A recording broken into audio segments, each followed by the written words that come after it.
fala é Gilmar Peixoto, aqui da FIENG Regional Zona da Mata. Tudo bem? Vocês me escutam bem? Se puderem dar um joinha aí, só um ok aí no chat, por gentileza.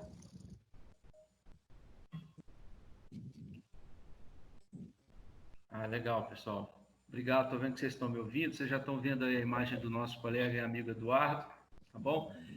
Pessoal, preciso passar uns recados para vocês, para essa nossa reunião, e depois já deixo a palavra com o Eduardo, tá bom? Que é quem estará dialogando conosco, a partir de agora às 10 até por volta de 11h30 da manhã, tá bom? Preciso dar uns recados para vocês, para melhor funcionamento aí da nossa reunião, vocês puderem manter os vídeos e áudios desativados, por gentileza, tá? Para a gente assistir a apresentação do Eduardo.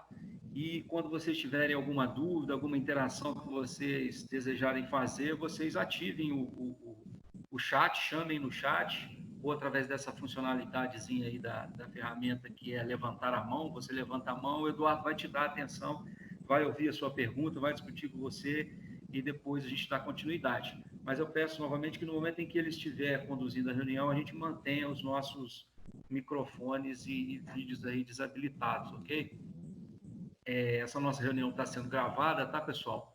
Tem duração aí de 1h30, como eu falei, e está sendo promovida pela FIENG Regional Zona da Mata, aqui na região de Juiz de Fora e toda a Zona da Mata Mineira, tá?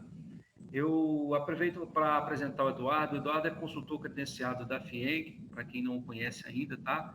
Ele é especialista em comércio exterior e negócios internacionais, é autor da obra Fundamentos do Comércio Exterior, de 2018, é consultor empresarial e com experiência prática em gestão de operações de exportação, importação e logística internacional. Além disso, ele é professor, palestrante, sócio da consultoria Vértice Internacional. Tá? Então, ele é a pessoa que estará conosco, uma pessoa que já tem bastante bagagem no segmento e está bastante habilitada a nos falar nessa manhã de hoje. Um dos últimos recados aqui é que nós já aproveitamos, depois o Eduardo vai reforçar, mas nós já aproveitamos para convidar a vocês para participarem conosco de 2 trabalhos que nós promoveremos. Um agora em julho, no final do mês, tá? Para quem tiver interesse, um trabalho sobre Incoterms com 3 horas de duração, que acontecerá no dia 31 de julho, de 9 às 12. Esse é um treinamento, tá, pessoal? Ele tem uma pequena taxa de inscrição, depois a gente pode informar para vocês, mas a gente já convida vocês, dia 31/7, de 9 às 12, via plataforma Teams também, neste modelo que nós vamos utilizar aqui hoje.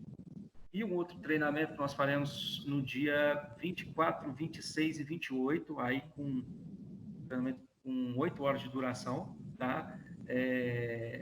Intitulado Passo a Passo para Exportação, 24, 26 e 28 do 8. Depois a gente vai informar vocês também, tá? Sempre de 9 às 12.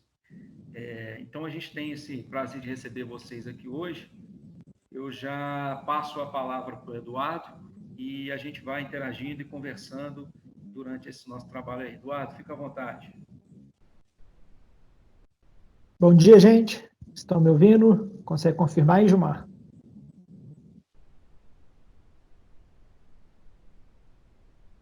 Estou te ouvindo perfeitamente aqui. O pessoal que estiver ouvindo aí, só dá um joinha aí também. Bom, primeiramente, queria agradecer aí a FIENG, em especial ao Gilmar, pelo convite. A gente tem feito uma parceria muito bacana aí para desenvolvimento de conteúdos, não só desenvolvimento, como compartilhamento também. Nesse contexto atual que a gente está vivendo aí de pandemia, acho que é muito importante a gente aproveitar o momento para compartilhar conhecimentos. É um momento de muitas incertezas, então tudo aquilo que a gente puder contribuir em forma de conhecimento, acho que é muito produtivo. O tema do webinário de hoje são os impactos da Covid-19 no fluxo de comércio internacional, nas cadeias de suprimento globais e também nas relações internacionais. Então, eu vou começar falando um pouco sobre os impactos no fluxo, depois vou passar fazendo já um link para os impactos nas cadeias globais e vou finalizar com os impactos nas relações internacionais.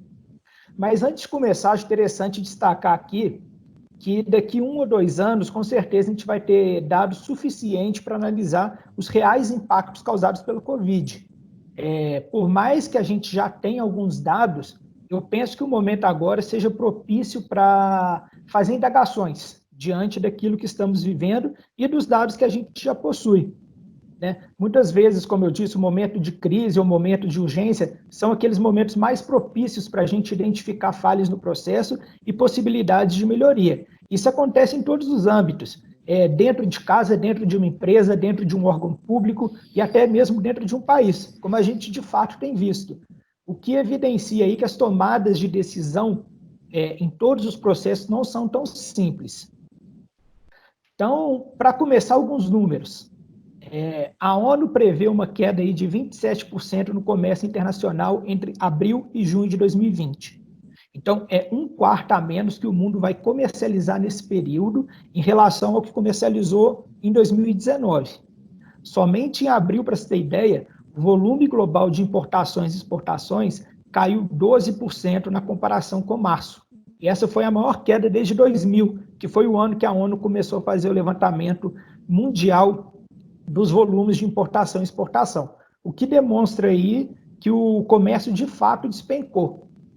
E essa queda no comércio internacional, ela vai depender não somente das interrupções econômicas causadas pela Covid-19, mas também pelas políticas que serão adotadas pelos governos. E aí o problema é que ainda não se sabe nada sobre essas políticas que serão, de fato, implementadas, algumas já estão sendo, mas a gente não sabe quando que as economias serão retomadas, justamente porque não existe um prazo para essa pandemia acabar. O que a maioria dos governos tem feito até agora são concessões de benefícios aí para pessoas e empresas. Mas, de toda forma, existe ainda uma expectativa de que as coisas possam melhorar no segundo semestre, com a reabertura de alguns comércios, e que 2020 feche com uma queda aí de 12% em relação a 2019, isso a nível global. O que seria bastante aceitável, na minha opinião, dadas as circunstâncias atuais, né? Mas isso vai depender também de não haver uma segunda onda de infecções. Então, falando um pouco sobre o comércio internacional do Brasil, vamos lá, um dado importante aqui. Hoje a China é a principal parceira comercial do Brasil, tanto nas exportações quanto nas importações. E falando aí de exportações, principalmente, 28% de tudo que o Brasil exporta vai para a China. E segundo a própria ONU, a pandemia pode reduzir aí as exportações para a China em até 2,8 bilhões de dólares. Então, esse número, essa projeção feita para a ONU, ela é muito clara em demonstrar como que os impactos da pandemia podem afetar o comércio internacional do Brasil. A ressalva, nesse caso, é que o Brasil exporta para a China produtos do agronegócio. E, paralelamente, também, Estados Unidos e China estão protagonizando uma guerra comercial. E toda vez que a China barra a importação de alguns produtos agrícolas dos Estados Unidos, ela recorre ao Brasil para suprir essa demanda. Então, por mais que as importações da China de produtos brasileiros estão sendo impactadas, existe aí uma demanda crescente nos produtos do agronegócio. A guerra comercial Estados Unidos e China foi até um tema de outro webinário que a gente fez na semana passada, e ela afeta diretamente a economia brasileira em vários outros aspectos. Mas voltando aos números do coronavírus, em abril, que foi o mês de isolamento mais forte, o transporte aéreo de cargas chegou a cair 50% em relação a abril do ano passado e 40% em relação a maio desse ano. Ou seja, logo após o início das medidas de isolamento, o setor de aviação já sentiu a queda nos volumes. Para os voos comerciais, o cenário foi pior ainda. O número caiu 90% em abril. E é muito raro que um avião seja embarcado somente com cargas para passageiros. Então, no primeiro momento, o frete subiu bastante. E só para dar como exemplo aqui, algumas cargas embarcadas da China para o Brasil a gente está falando principalmente de EPI, produtos hospitalares, respiradores, o frete chegou a aumentar até 200%. E como se não bastasse, né, os bens de maior valor agregado tiveram a demanda reduzida. E as empresas aéreas aí tiveram que otimizar os voos. Algumas empresas até começaram a colocar carga nos bancos de passageiros para aproveitar todos os espaços disponíveis. A situação já começou a normalizar, mas o mercado ainda está sentindo uma queda no valor do frete aéreo. No modal rodoviário, a disponibilidade chegou a cair 50% por conta do isolamento social e o frete aumentar aí 10% em decorrência disso. Já o transporte marítimo foi o que resistiu melhor, até mesmo pelo fato de que as cargas do agronegócio que tiveram a demanda crescente são embarcadas pelo modal marítimo. No primeiro momento, houve aí um certo receio de faltar contêiner para embarcar a carga, e, de fato, algumas empresas tiveram dificuldade para conseguir as reservas, mas como a demanda por vários produtos reduziu, os amadores conseguiram manter os embarques e embarcar aí as cargas do agronegócio. Mas agora, com as medidas sanitárias já adotadas, as ofertas de frete voltaram a se normalizar. É interessante entender também que, no primeiro momento, as ofertas de frete caíram no contexto geral, mas em alguns países, como a China, a oferta de frete teve impacto menor, justamente pelos embarques aí dos EPIs e dos respiradores. Então, ficou muito claro nesse período que as exportações de produtos de valor agregado foram reduzidas e as exportações do agronegócio aumentaram. Em termos absolutos, as exportações brasileiras vêm batendo recorde atrás de recorde, mas novamente aí concentrado nos produtos básicos. Somente lá em 2018 e 2019, o agronegócio correspondeu a 50% das exportações brasileiras. Se a gente for colocar ainda petróleo bruto, minério, esse valor ultrapassa de longe 50%. E que bom que esses valores sejam representativos, né? Mas a indústria de transformação de produtos manufaturados ainda não chegou nem perto de uma representatividade significativa para o país. Então, são somente números que ilustram justamente aquilo que a gente está vivenciando diariamente e o que a gente vê nos jornais, né? Mas acredito que daqui um ano, talvez, a gente vai ter uma noção maior dos impactos causados. O próprio turismo, a nível global, deixou de faturar já, nesse período que passou, 1,2 trilhões de dólares. Isso é 1,5% do PIB mundial. E esse valor pode até triplicar no final do ano. Então, quem vive do turismo, por exemplo, vai consumir menos, assim como as pessoas que dependem de qualquer outro setor afetado. Isso gera uma bola de neve. As pessoas precisam produzir e vender para ganhar o seu sustento, né? E como a demanda diminuiu, o preço de muitas coisas aumenta. Então, a crise, de fato, se torna generalizada. Eu vejo, então, que é um momento de pensar em políticas e estratégias que possam fomentar novos negócios, sejam eles fomentos do governo à indústria, à infraestrutura ou novos acordos comerciais. Acordos comerciais, inclusive, que já estão em andamento. Brasil com México, Brasil com Canadá, Brasil com EFTA, o Mercosul com Coreia do Sul, Mercosul com Singapura, Mercosul, Índia.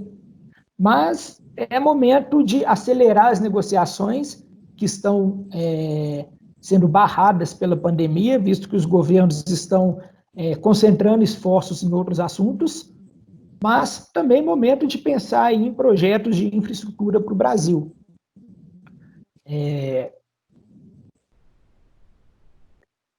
Até pego esse gancho aí, essa perspectiva de oferta e demanda, para fazer uma ponte com o segundo tema, que são os impactos nas cadeias globais. Então, uma questão que está sendo colocada em pauta e repensada são os dois modelos logísticos, just in time e o just in case. Esse foi até o tema de um artigo que eu escrevi, está lá no site da Vértice. O just in time, como metodologia, ele não tem uma tradução, mas ele significaria algo como no momento certo, just in time. E o just in case significaria em caso de. ou o famoso vai que precisa. De forma assim, bem sucinta, o Just-in-Time é um sistema sincronizado de produção sem estoque. A ideia desse sistema é que uma linha de montagem funciona de forma ordenada e que as peças e partes certas devem chegar sempre e somente na quantidade no momento certo. Qual que é o objetivo desse sistema? Economizar custo com estoque e produzir somente o necessário. Já o Just-in-Case é um sistema que preza pela capacidade máxima de produção, ou seja, ele gera estoque. A ideia do Just-in-Case é você antecipar uma demanda futura sob a forma de estoque para pronta entrega. Enfim, o Just-in-Time não tem estoque, o Just-in-Case tem estoque. E aí cada um tem suas vantagens e desvantagens. Só que esses modelos, assim, na teoria, eles são muito complexos. Então, eles se popularizaram na prática. Hoje, uma empresa pode fazer um Just-in-Time ou Just-in-Case apenas de forma parcial, conforme ali ela julgar que é melhor para ela. Mas, para explicar melhor, vamos imaginar aí o Just-in-Time e o Just-in-Case no âmbito doméstico, dentro de casa. Imagina aí quem tem um supermercado perto de casa. Essa pessoa consegue praticar o Just-in-Time com mais facilidade. Ela pode simplesmente ir ao supermercado sempre que precisar de um insumo e levar para casa. Se ela precisar no outro dia seguinte, ela vai lá e compra de novo. Só que, por mais que ela tenha essa praticidade, ela corre o risco do produto acabar e o fornecedor estar fechado no dia seguinte. Já o cara que tem o supermercado longe de casa, ele acaba praticando Just-in-Case. Por quê? Como não é tão fácil ele ir no supermercado todo dia, ele vai uma vez, compra os insumos e faz um estoque em casa. Né? E aí ele corre o risco também dos produtos vencerem na despensa, por exemplo, só dando aí uma perspectiva de vantagens e desvantagens.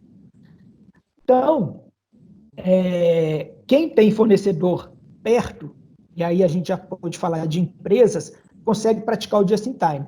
Quem não tem fornecedor perto, não consegue. E qual que é a ligação que a gente faz aí?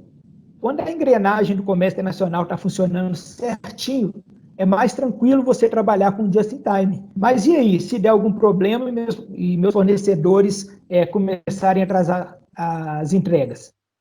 Qual disponibilidade de estoque que eu tenho? Por quanto tempo é possível trabalhar sem repor o estoque de matéria-prima ou sem fazer pausas nas produções? Essas filosofias devem ser pensadas além das compras também, né? Da logística, na produção e para o planejamento financeiro.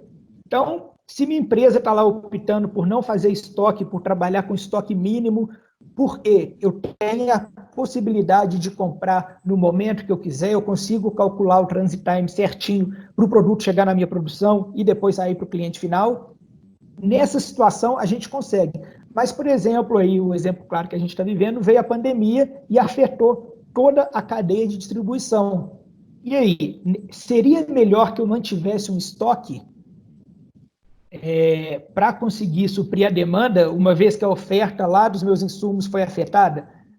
E eu acho que a gente deve pensar isso também para além da logística da produção. Como que está a capacidade financeira do meu negócio, por exemplo?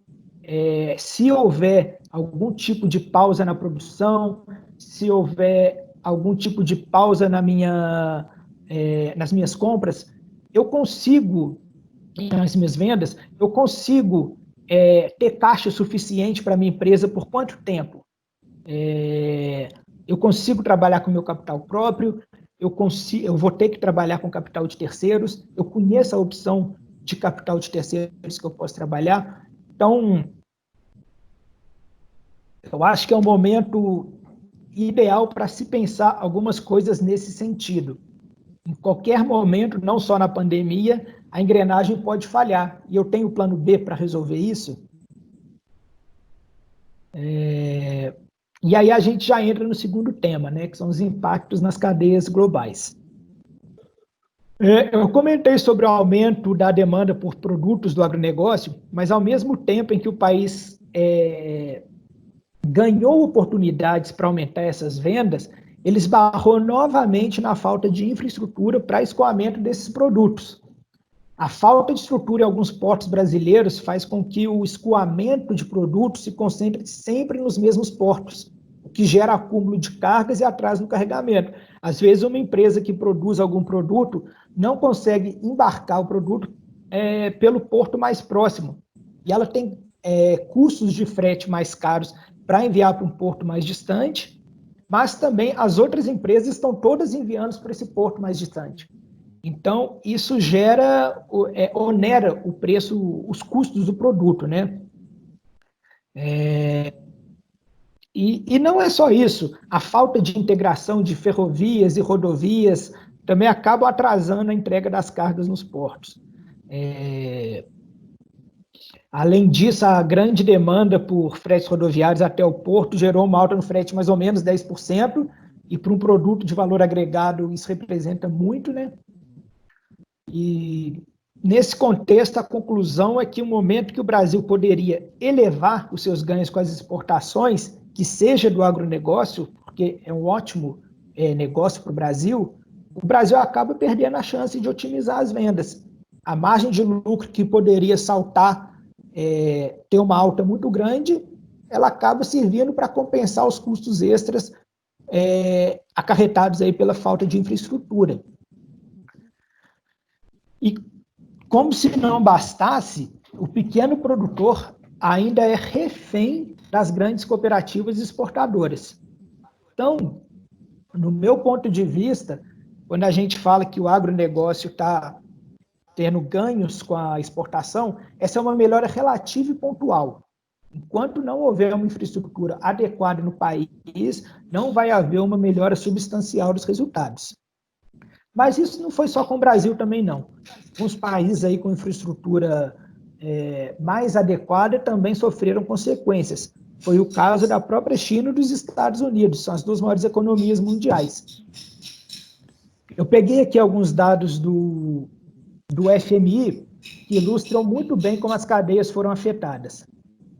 Olha, no auge da pandemia na China, entre fevereiro e março, 75% das empresas americanas relataram problemas de desemprego, 62% relataram atraso.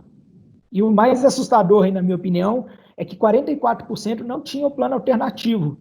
E esse plano alternativo pode ser desde lá do just in case, né, que é a formação de um pequeno estoque, como pode ser também a prospecção de novos fornecedores, ampliar a carteira de fornecedores e não ficar refém só de um mercado. Só para ter um exemplo aí de como esse número impacta, somente lá nos Estados Unidos, 95% das máscaras cirúrgicas são provenientes da China. Então, se existe uma interrupção na oferta chinesa, o mercado americano com certeza sentiu isso. Mas mais importante do que falar desses problemas logísticos, eu acho que o importante aqui é pensar a cadeia de suprimentos como um todo. Muitas empresas dependem de insumos internacionais. E quando a gente vai falar aí alguns produtos que a demanda cresceu muito nessa pandemia, insumos hospitalares, químicos e EPIs, a gente está falando de uma produção concentrada em Ásia, Europa e Estados Unidos. Então, se a engrenagem falha em algum ponto dessa cadeia de suprimentos, todo o resto vai sofrer consequência disso. Seja essa falha proveniente de problemas logísticos, seja ela proveniente da crescente demanda nos próprios países produtores. Se a gente leva em conta aí China e Índia, que são dois grandes produtores desses produtos, possuem 40% da população mundial, em uma situação de emergência, é de se imaginar que esses países vão atender primeiro a demanda do país interna, né? Primeiro vão atender a demanda local. Isso de fato aconteceu, e não só lá. Aconteceu em vários países, inclusive no Brasil. O Brasil, em alguns momentos, barrou a exportação de alguns produtos que serviriam aí para o combate à pandemia, justamente para não deixar o mercado interno desabastecido. E essa é uma prerrogativa do Poder Executivo e ele vai executar isso sempre que precisar. Acontece que a produção na China e na Índia, até Estados Unidos, Europa, é a produção que abastece o mundo inteiro. A produção brasileira não tem esse papel, mas mesmo assim o Brasil conteve algumas exportações. Então, por que esses outros países não fariam diferente, né? Não fariam igual, desculpa. Então, é compreensível que as cadeias globais tenham sofrido aí severas consequências em virtude do coronavírus. E aí, para entender ainda mais os impactos que o Brasil sofreu, 43% dos insumos da indústria química aqui são importados. 80% dos fármacos também são importados. Então, com certeza, o aumento da demanda nos países produtores refletiu no Brasil. O que o Brasil precisava aí de alguns produtos que regularmente, a níveis menores, conseguia importar desses países, passou a não conseguir, por dois motivos. A demanda aqui cresceu e a oferta lá diminuiu também. Agora a situação já está normalizando e é mais fácil encontrar aí alguns produtos. A gente tem um exemplo claro aí do álcool em gel. No início, você ia numa farmácia, apesar que o Brasil produz álcool em gel, mas é um exemplo. Você ia numa farmácia e não encontrava álcool em gel. Hoje em dia, você já encontra normalmente. A cadeia global ela se reorganizou e está conseguindo voltar a suprir conforme a demanda do mercado.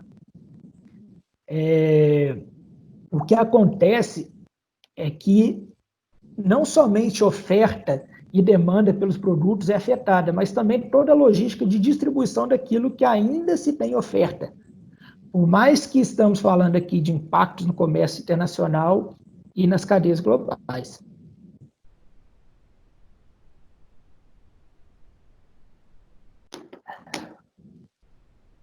E aí eu já entro para o terceiro tema, né? Os impactos nas relações internacionais. Minha ideia com esse tema aqui é trazer mais algumas reflexões. A gente deixa de lado um pouco os números, deixa de lado um pouco o comércio exterior em si e começa a falar mais sobre as interações a nível de política internacional. E separei aqui uma matéria do The Economist que eu li nesse período de pandemia que achei muito interessante e muito relevante também. O título dessa matéria é "A Covid-19 matou a globalização?". A gente pode pensar que é um certo exagero, né? E, de fato, a interpretação a ser feita não é a de que a globalização acabou, mas sim que ela foi posta em xeque. E fazendo uma analogia ao xadrez, né? Foi posta em xeque, não em xeque-mate. Mas por quê? Dá para pensar, dá para começar a pensar com base em tudo que a gente falou antes. Se a engrenagem está funcionando bem, as operações de forma geral também funcionam bem. Mas se existe algum tipo de trava, o processo todo passa a travar também. Alguns países já estão adotando aí práticas protecionistas mais fortes, como o caso aí dos Estados Unidos de Donald Trump. Mas vários outros países também adotam práticas protecionistas muito fortes. Basta aí você impor altas taxas alfandegárias e controles mais severos sobre as importações, que vai deixar o processo aí mais caro e demorado e vai desestimular as importações. O Brasil, por exemplo, é um país que faz isso, possui altas taxas de importação e muitos processos, portarias, leis que ordenam como a importação deve ser feita. Isso acaba travando muitas vezes os processos. Então, a circulação de mercadorias, que cresceu muito em decorrência da globalização, ela acaba encontrando obstáculos. Existem aí facilidades para você fazer o comércio internacional, mas ainda existem obstáculos nesses sentidos que eu falei. E muito em virtude disso, no campo das relações internacionais, a temática neoliberalismo voltou à pauta com bastante força. O neoliberalismo, a grosso modo, prevê a máxima liberalização econômica e a participação mínima do Estado na economia. Mas como que isso tem funcionado na prática? Bom, as práticas protecionistas, que podem funcionar aí tanto como mecanismo de proteção à economia local, enquanto o mecanismo político para travar a importação e até mesmo exportação, elas ocorrem há séculos, e não tem sido diferente agora, não. A gente pode ver que, em situação de urgência, seja ela em termos de saúde ou de economia, uma autorregulação do mercado não é suficiente para suprir as demandas da sociedade. E o Estado volta como figura fundamental para a sustentação econômica de um país. O próprio Estado sozinho também talvez não supriria as necessidades. O que acontece, então, é uma participação mútua de Estado com o mercado. O neoliberalismo, então, passa a contar com uma maior intervenção do Estado em momentos como esse.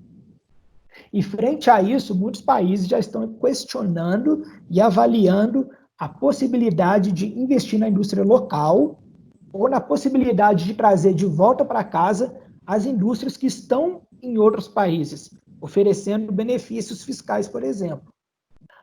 O Japão foi até pioneiro nessa prática, está oferecendo subsídio para as empresas japonesas instaladas na China voltarem para os Estados Unidos para começarem a produzir lá, em território nacional. Ou seja, além das práticas protecionistas, a gente vê um aumento das práticas mais nacionalistas também. Esse retorno das empresas japonesas para o Japão envolve aí também questões diplomáticas entre Estados Unidos e China, mas está muito ligado ao abastecimento interno também. Apesar disso tudo, a gente vive aí, paradoxalmente, um momento de facilitação do comércio, com simplificação de procedimentos, crescimento nos acordos comerciais e facilitação também na liberação de cargas. Então, acho que realmente a gente tem que esperar para ver se o enfraquecimento da globalização vai ser somente momentâneo ou se ele, de fato, vai continuar acontecendo no período pós-pandemia. Outro ponto interessante para refletir no campo das relações internacionais é a relação Sul-Sul. E aí uma indagação, deveria haver mais cooperação entre os países do Sul Global? O Sul Global, que como são chamados hoje os países subdesenvolvidos e em desenvolvimento. Então, esses países deveriam colaborar mais entre si? E essa cooperação poderia se dar tanto em termos técnicos quanto para a gestão de crises como essas.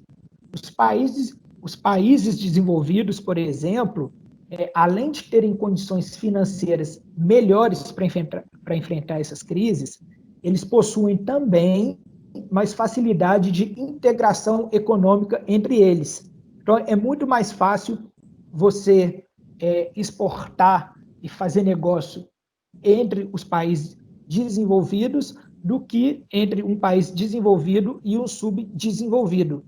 Por quê? Entre esses países desenvolvidos, existem aí uma série de acordos comerciais, de cooperação técnica, de reconhecimento mútuo, que permitem que esses países dialoguem, comercializem de forma mais efetiva e mais dinâmica. Para dar um exemplo aí do que é cooperação técnica, o que é reconhecimento mútuo, é como se, por exemplo, as legislações do Inmetro ou do Ministério da Agricultura no Brasil fossem aceitas em outro país. Então, o Inmetro do Brasil dialoga com o equivalente ao Inmetro em outro país e eles fazem um acordo de cooperação técnica de reconhecimento mútuo que vai definir o que aceita em um país passa a ser aceito em outro também. Isso vai em todos os âmbitos, não só do Inmetro, do Ministério da Agricultura, Ministério da Defesa, enfim, de todas as áreas. E quando existe esse acordo de cooperação técnica de reconhecimento mútuo, em momentos de urgência, é muito mais simples você já ir no outro país que tem um produto que você precisa e comprar dele. Se você não tiver, vai ter toda uma legislação para você cumprir pré-requisitos de importação daquele produto, ou vai depender, como aconteceu no caso do Brasil, do governo federal implantar medidas provisórias e portarias que permitissem a importação de produtos sem que esses pré-requisitos fossem cumpridos. Essa é uma prática, como eu disse, é uma prerrogativa do Poder Executivo fazer para garantir a segurança e sobrevivência do Estado, mas aqueles estados que não precisam chegar a esse ponto de fazer uma medida provisória para permitir isso, eles ganham competitividade, já ganharam tempo. Né? Um país aí que vai demorar um mês para implantar essa medida, ele já perdeu um mês aí para fazer uma compra e embarcar uma carga, por exemplo. Então, essa temática surge como uma oportunidade para o próprio Mercosul repensar suas ações. Na minha opinião, essas ações devem ir além de simplesmente reduzir imposto de importação, que é o que acontece no Mercosul. Os países do Mercosul, Argentina, Brasil, Uruguai e Paraguai, trabalham com alíquota zero para o imposto de importação, para uma série de produtos, quase todos, mas o acordo não tem passado muito disso. Não existe acordo de reconhecimento mútuo, não existe um trabalho conjunto de cooperação técnica e de gestão de crises. Então, acho que é algo assim, um dos pontos primordiais a serem pensados. Isso acontece, essa demanda surge no momento que o Mercosul passa a perder mais força ainda, sobretudo quando Fernandes, presidente da Argentina, se afastou das negociações de acordos internacionais do Mercosul. Espera-se aí que depois da pandemia ele volte a tratar as negociações, mas por hora o processo está bem travado. Quanto ao futuro do comércio internacional, eu ainda vejo como muito incerto, até pelo ponto que eu disse lá no início do texto. A gente está vivenciando a crise agora. A gente não sabe o que de fato vai acontecer, porque a gente também não sabe quanto tempo vai durar essa pandemia. Então, num cenário pós-pandemia, a gente pode ter países subsidiando o retorno das empresas, países investindo na construção de empresas nacionais, ou mesmo na infraestrutura interna, ou simplesmente a gente pode ter uma volta gradual à normalidade do fluxo de comércio, com restabelecimento aí das ofertas e demandas. Então, às vezes a gente está pensando em muita coisa que surgiu como possibilidade e quando a crise acabar, tudo vai voltar ao normal. Os acordos vão voltar a ser negociados, as produções continuarão concentradas em seus países. Então, a gente vai ter que esperar para ver se os acordos serão retomados ou não, se as negociações voltarão a acontecer. Mas imagino que, por mais que esse cenário de volta à normalidade ocorra, ele vai ocorrer com algumas ressalvas. Então, acordos que já estavam fechados podem sofrer algumas alterações, projetos, investimentos que estavam direcionados podem ser reduzidos ou voltar atrás. Enfim, a gente vai ter que esperar de fato.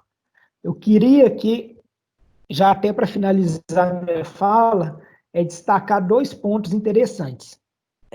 O primeiro, a possibilidade de criação de novos protocolos de saúde e de higienização e o crescimento do comércio eletrônico, tanto a nível doméstico quanto internacional. E eu falo isso fundamentado de que o atentado lá nas Torres Gêmeas de 2001 trouxe uma série de mudanças do comércio internacional. A temática segurança ganhou muita força e novos procedimentos de segurança de carga foram implementados. E esses procedimentos, na época, foram criados para combater práticas terroristas, né? E, ao mesmo tempo, conseguir não travar o comércio e deixar ele dinâmico. Na época, o atentado foi em 2001, e essas práticas apareceram lá em 2005, 4 anos depois. Ficaram conhecidas aí como Marco Safe. Algumas pessoas que estão assistindo aí talvez até conheçam o Marco Safe. Mas, enfim, apesar da situação agora ser diferente, a gente não está falando de um atentado terrorista, a gente está falando de uma pandemia, de toda forma é uma crise. E isso pode gerar também mudanças no comércio internacional. E essa mudança não precisa necessariamente acontecer agora ou no ano que vem. A outra aí demorou 4 anos, pode ser que essa aí também demore. Essas mudanças que eu acredito que possam vir a ocorrer vão desde a aceleração da digitalização dos processos de exportação e importação, e aí incluindo a eliminação de papéis, até a criação de novos protocolos de saúde, como controle no trânsito de tripulação de navios, a criação de novos testes para liberação de cargas e até mesmo de novas certificações para empresas. E, em segundo lugar, o que acho que já está sendo muito claro, esse sim, a gente já está começando a ver alguns resultados, é a consolidação do comércio eletrônico. Já houve um crescimento substancial no mercado interno, isso a gente consegue ver no dia a dia, a gente está praticando isso, mas também em qualquer jornal a gente consegue encontrar dados que comprovam isso. Mas espera-se também que o comércio eletrônico internacional passe a ganhar mais espaço. Hoje ainda existem algumas barreiras para esse tipo de comércio, porque as empresas ainda não entendem muito bem como funciona o processo dinâmico de importação e exportação. Mas as plataformas de vendas online e as empresas de courier, como o próprio Correios, por exemplo, estão facilitando cada vez mais esses processos. Então, acredito que no futuro próximo, as pessoas físicas e jurídicas simplesmente vão conseguir colocar seu produto, divulgar seu produto numa plataforma online e o processo de exportação acontece aí de forma, vamos dizer, automática, realizado pelas plataformas e pelas empresas de courier. Então, vai haver, de fato, uma desburocratização do comércio internacional. Então, pessoal, a gente está vivendo um momento de pandemia ainda, e a gente está vendo as coisas se adaptarem às novas realidades em tempo real. Imagino que algumas coisas voltem ao normal, como eram antes, mas que algumas outras coisas vão mudar e a pandemia vai ter sido causador ou catalisador desses processos. E, Gilmar, já podemos abrir aí, se alguém tiver alguma pergunta, para a gente começar a debater. Eduardo, ótimo. Teve uma questão aqui levantada pelo Tiago Marinho. Ele perguntou a sua opinião em relação, está até no chat, em relação, a pergunta dele é o seguinte: e quanto à relação comercial do Mercosul com a União Europeia? Você acredita que a pandemia afeta as tratativas deste acordo? A União Europeia pode suprir prováveis reduções de demanda chinesa? Tá.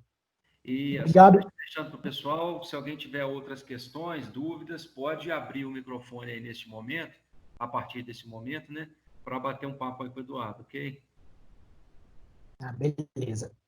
O acordo Mercosul e União Europeia foi aprovado no ano passado e agora ele está passando por revisão técnica e jurídica.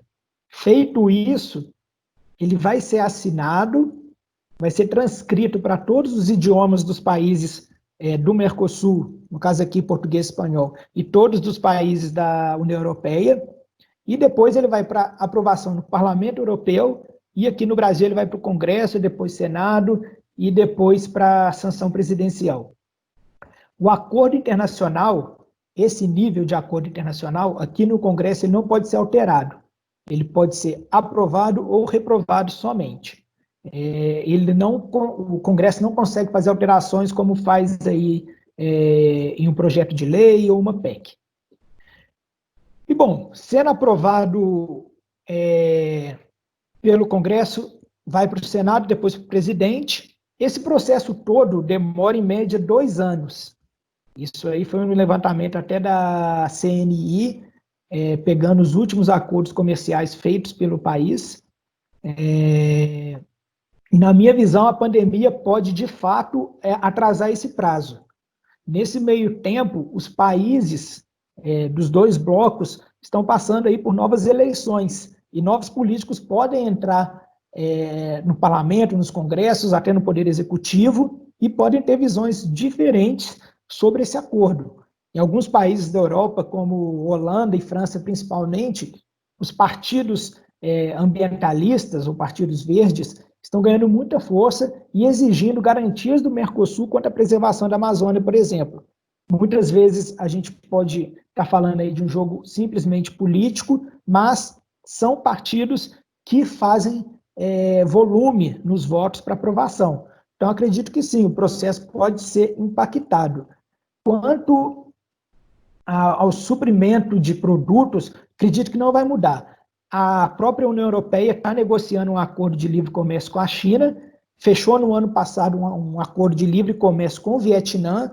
Então, acho que a tentativa da União Europeia, nesse momento, é justamente liberalizar cada vez mais o mercado, não somente com o Mercosul, mas também como fez aí com o Vietnã e como está em negociação com a China. Obrigado, Eduardo. Tem uma pergunta aqui da Leandra, uma questão que ela levanta, ela diz o seguinte: a burocracia ficará em xeque-mate? É uma ótima pergunta.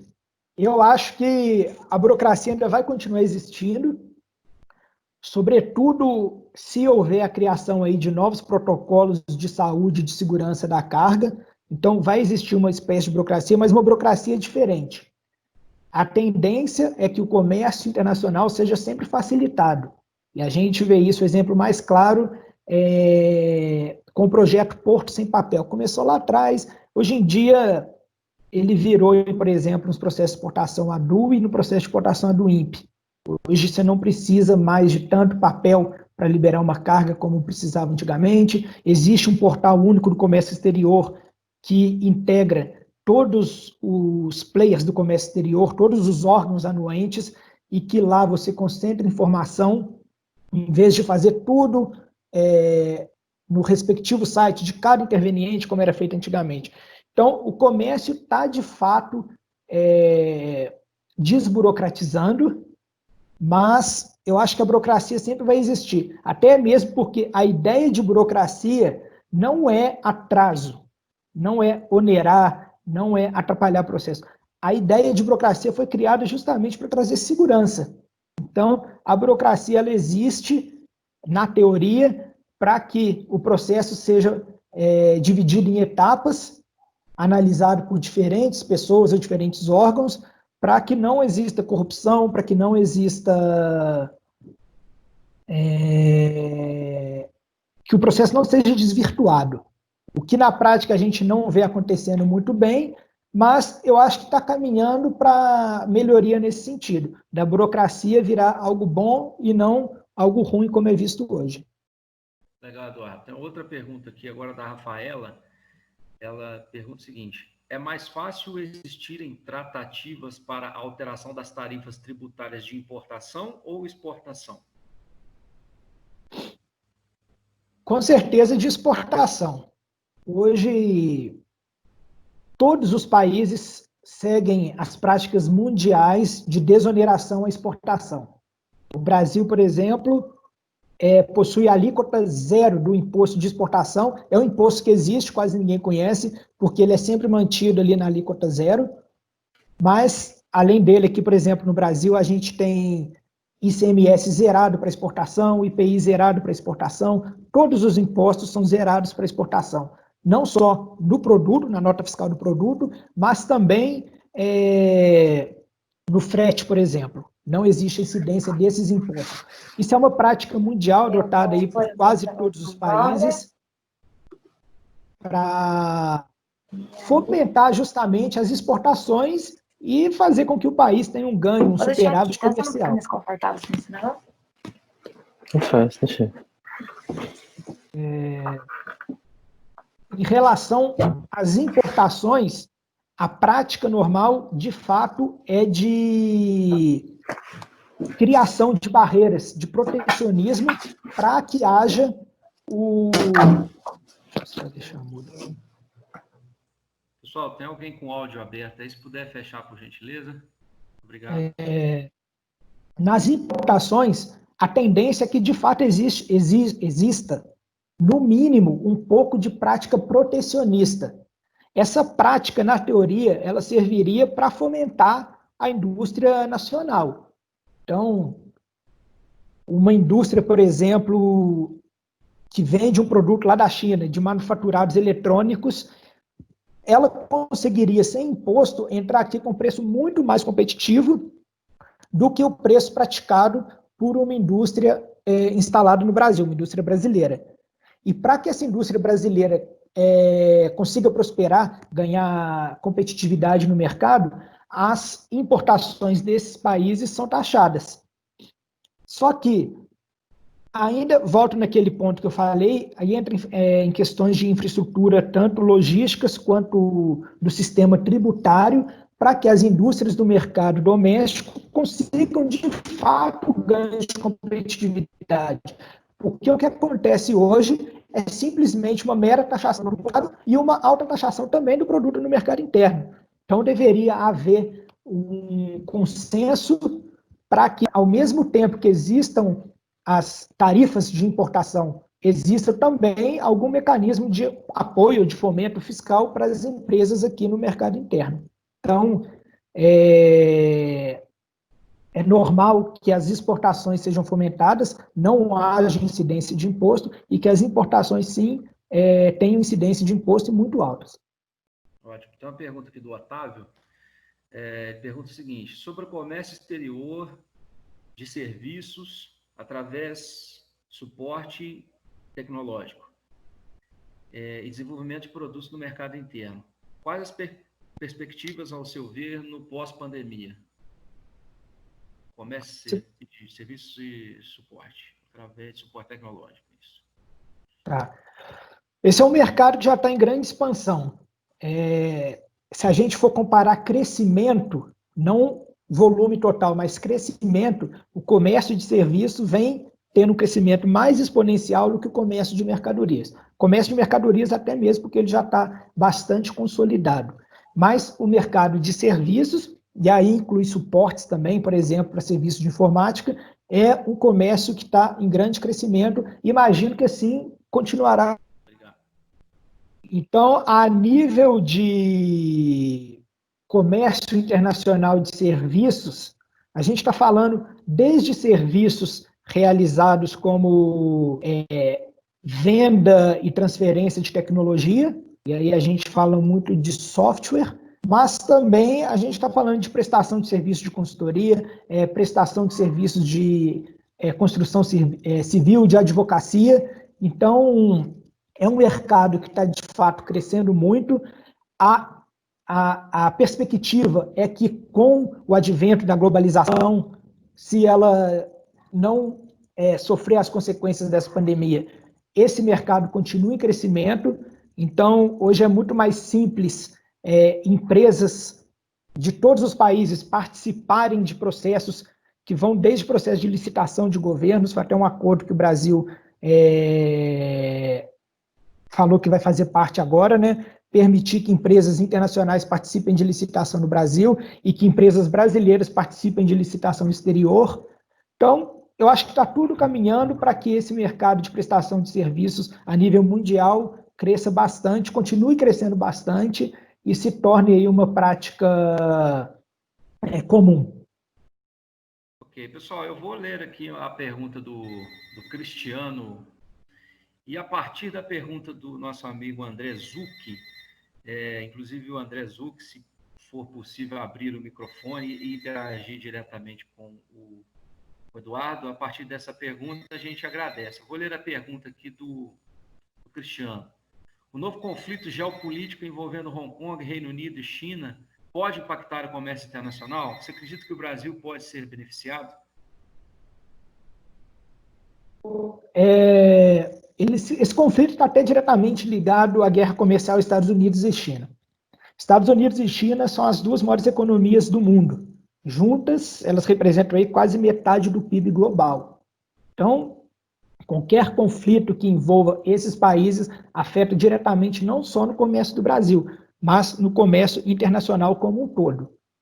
Até dei o exemplo no início do webinar, da crescente demanda chinesa por produtos agrícolas do Brasil, uma vez que a China começa a travar as importações de alguns produtos dos Estados Unidos.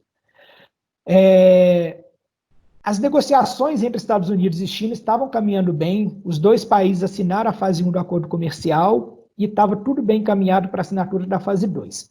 Só que veio a pandemia e com ela veio aí até acusações dos Estados Unidos contra a China de que a China tinha criado o vírus, né? Então, houve aí um embate diplomático, uma tensão muito grande, que acirrou ainda mais quando a China aprovou a Lei de Segurança de Hong Kong e os Estados Unidos interferiram nessa decisão chinesa. Não só os Estados Unidos, mas também o Reino Unido. Então, aquele acordo, segunda fase de acordo, estava muito bem encaminhada, ela acabou esfriando bastante em decorrência dessas atitudes, tanto do governo chinês quanto do governo dos Estados Unidos.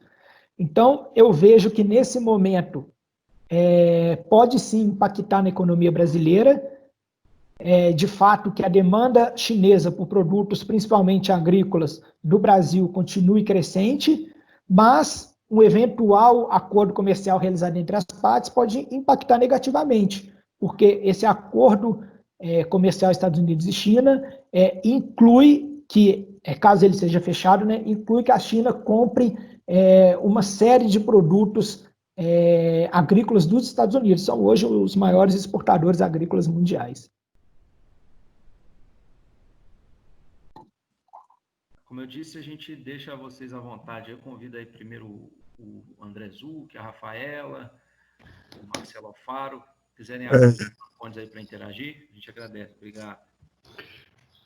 Primeiramente, parabenizar. Bom dia, gente. Eu me interessei bastante pelo tema por dois motivos.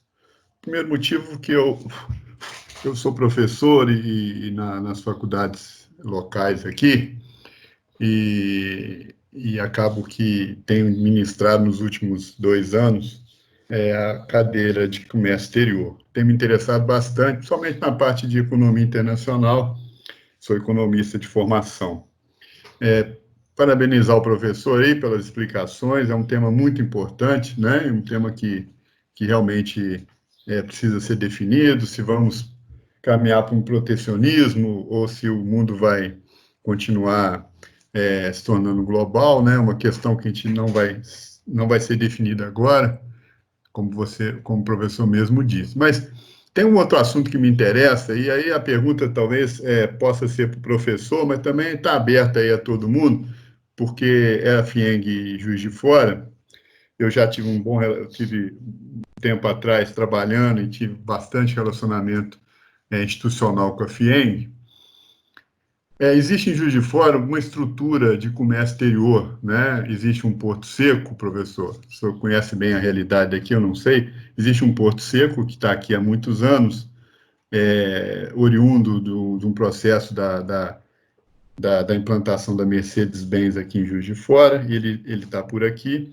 Mas também existe um aeroporto regional chamado Itamar Franco, que está a 40 quilômetros daqui, e tem uma concessão do Estado de Minas Gerais, e nessa concessão existe a possibilidade desse aeroporto ser um aeroporto industrial, um aeroporto que trate também do comércio internacional. E informações que eu tenho, eu participei bastante desse processo, na época, pela prefeitura, e a informação que eu tenho hoje, já estou afastado há um bom tempo, é que ele conseguiu o seu alfandegamento. Hoje ele está registrado e oficialmente alfandegado pela Receita Federal, ou seja, ele pode trabalhar importação e exportação de cargas aéreas e também marítimas, se não me engano, está como zona secundária, é um aeroporto de zona secundária, como é o Porto Seco.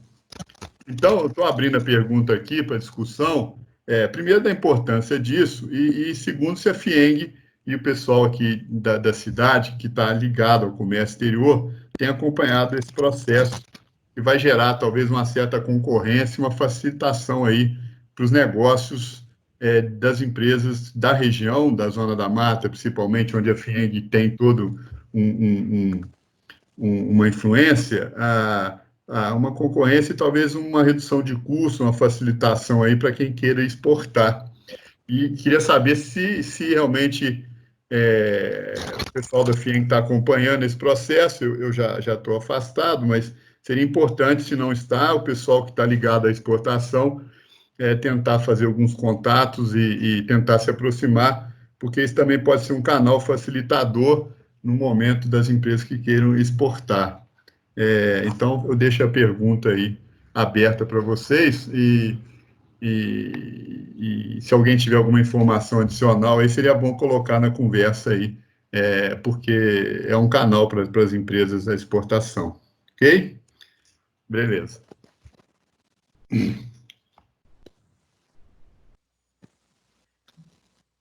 Bom, João Gilmar da FIENG, a gente tem, infelizmente nós tínhamos, por questões internas, nós tivemos a nossa área de comércio exterior aqui da nossa unidade, ela foi extinta já há cerca de 1 ano e meio. Funcionava aqui na nossa unidade em Juiz de Fora. Esse pessoal fazia um trabalho muito intenso, mas por questões internas, como eu disse, esse trabalho deixou de acontecer. Hoje a gente tem o suporte, todo o acompanhamento, implementações, as coisas que acontecem são feitas diretamente pela equipe de comércio exterior em Belo Horizonte. Né? Eu não tenho, neste momento aqui, informações sobre qual a atual situação do acompanhamento sobre o aeroporto, sobre o funcionamento do aeroporto, do Porto Seco, para repassar essas questões levantadas por você ao pessoal de comércio exterior que está sediado em Belo Horizonte, eles com certeza nos darão um retorno e eu posso lhe repassar isso no futuro próximo. No mais, para alavancar a questão de importação, a gente concluiu até há poucas semanas aí um projeto implementado pela FIENG aqui na região, que é o projeto PIEX, né, que já funcionou há alguns anos, capacitar empresas, microempresas, principalmente aqui da nossa cidade e região, para inserção neste mercado de comércio exterior. Então, a gente atuou até, se eu não me engano, no final de maio, o projeto foi concluído e um grande número de empresas foi atendido e passou por uma capacitação, por um processo de treinamento, tudo visando alavancar os procedimentos de exportação. Então, a gente sim atua, visa também adaptar, né, e promover o desenvolvimento das empresas da nossa região através de capacitações e movimentação e facilitação de comércio também exterior. Eduardo, se tiver alguma colocação? Só para complementar, eu, na época que eu trabalhava com exportação de algumas indústrias, fiz alguns processos já pelo Multiterminais, né, de Juiz de Fora, que é até pertencente ao grupo Multirio do Rio de Janeiro. O fato do terminal ser um terminal alfandegado, de fato, gera ganhos competitivos. Por quê? Uma empresa que quer exportar a carga, ela já pode realizar a exportação em termos aí aduaneiros, fiscais, do Porto Seco de Juiz de Fora. Então, ela envia a carga para lá, ela passa por análise da Receita Federal, se tiver algum órgão anuente, como o Ministério da Agricultura, por exemplo, que já tem instalado em Juiz de Fora, ele vai fazer a liberalização da carga e a carga já vai estar automaticamente liberada. Feito isso, ela desce para o porto com documento de trânsito aduaneiro direto para o navio. Ela não precisa ir para o porto de novo, aguardar a nova liberalização da Receita Federal, do órgão anuente.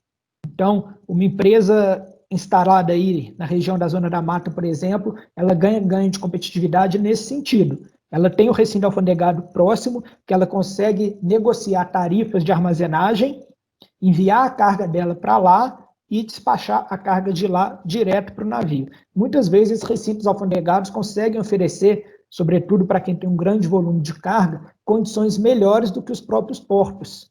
E se o aeroporto virar também um aeroporto internacional de cargas, com certeza as empresas que estão na proximidade vão ganhar também pela proximidade logística. É isso mesmo, é só completando, Gilmar, para vocês ficarem de olho aí, porque esse processo foi um processo muito demorado, burocrático, para o aeroporto se transformar no aeroporto indústria e ter uma parte para fazer transporte de carga. Isso pode gerar uma competição aqui na região que possa beneficiar quem realmente exporta. O professor falou bem, né? Você pode tentar reduções e o aeroporto regional, se tudo ocorrer bem, faz parte do contrato de concessão deles, a manutenção de exportação de cargas também, né? E importação de cargas, talvez a região ganhe com isso, com a redução de preço, como o professor falou. Quer dizer, uma competição entre essas duas pontas, né? O Porto Seco da Multiterminais e o aeroporto da gestora de lá do aeroporto, né, a Socicam. Eu acho que isso aí pode para beneficiar os empresários locais, não só de Juiz de Fora, mas de toda a região da FIENG, no sentido de beneficiá-los na concorrência aí. E parece que o aeroporto lá realmente já está em condições, se não tiver, está assim, depois de vários anos, a 100 metros da chegada. E eu acho que vocês aí da FIENG, fica aí a minha dica, vocês se interarem desse assunto aí, pessoal dos grupos dos exportadores, que talvez surja aí algumas possibilidades para dinamizar isso aqui na região, ok? Valeu. Legal, professor. Obrigado, André. Tem a pergunta do Marcelo Alfaro, se ele puder abrir o microfone, está no chat aí também, Eduardo. Mas se o Marcelo quiser interagir conosco, vai ser muito bem-vindo. Deixa eu ver.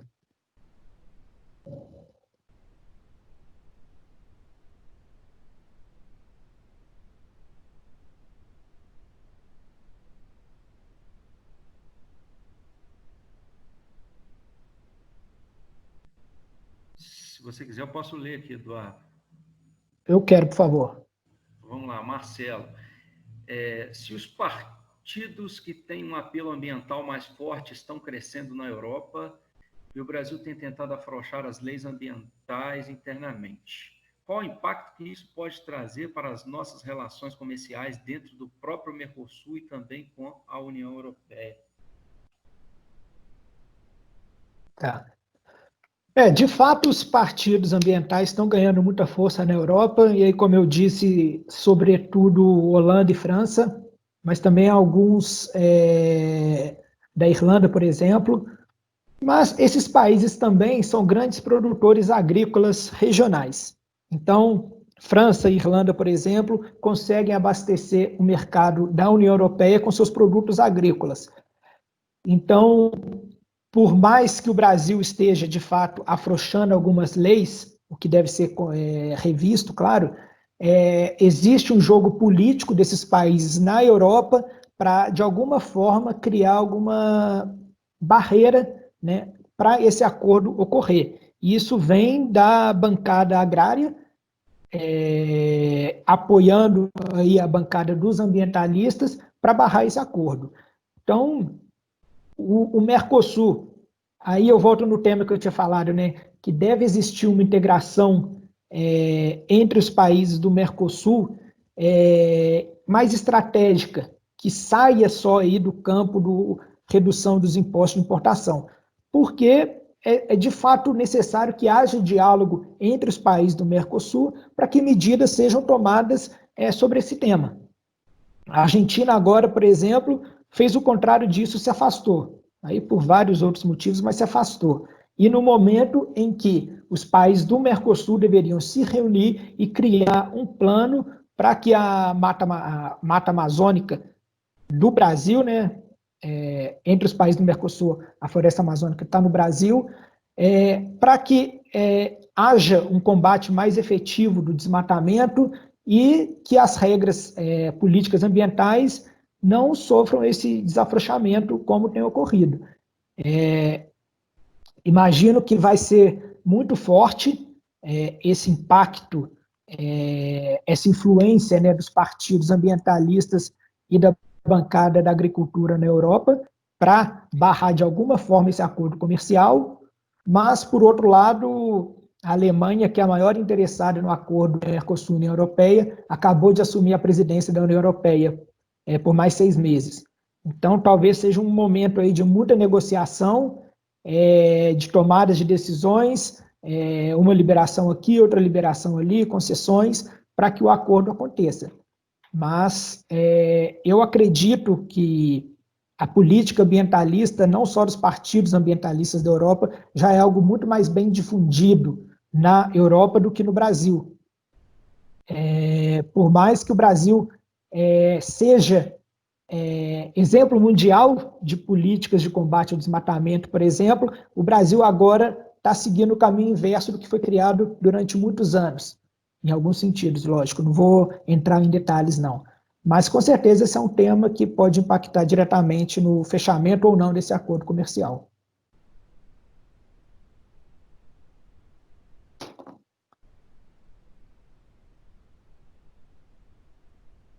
Legal, Mais Eduardo. alguma?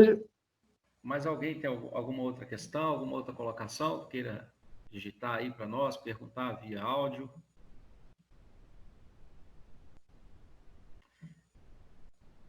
Bom, pessoal, eu quero destacar para vocês aqui, como eu falei no início, alguns trabalhos que a gente está prevendo realizar aqui nas próximas semanas, né?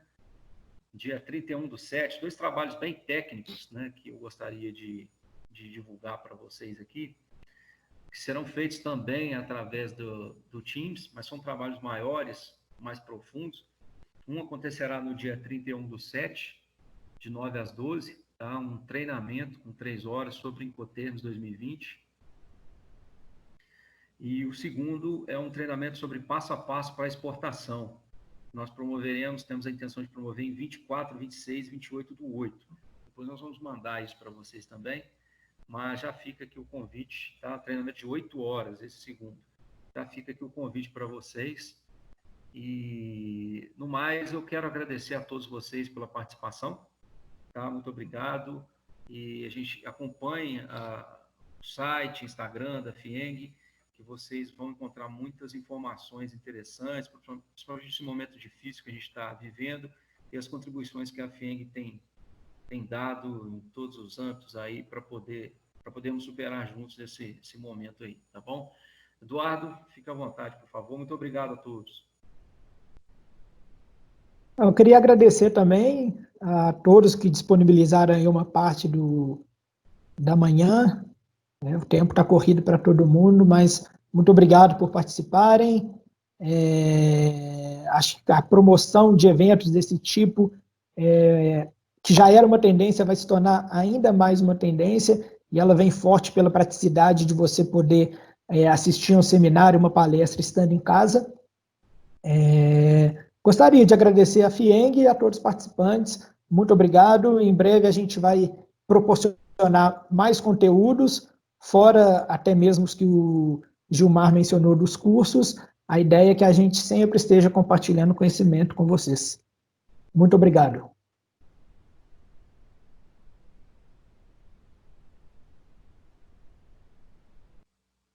Obrigado a todos, então, pessoal. Estamos encerrando aqui a nossa reunião, tá? Alguma dúvida, deixa aí meu e-mail, gpeixoto@fieng.com.br, e podem repassar perguntas, questões, que se for o caso eu repasso ao Eduardo e a gente vai interagindo aí, tá bom? Muito obrigado, André, muito obrigado a todos aí pela participação, pela contribuição, pelas perguntas, e a gente se encontra em breve aí, se Deus quiser. Um abraço a todos, até mais. Um abraço.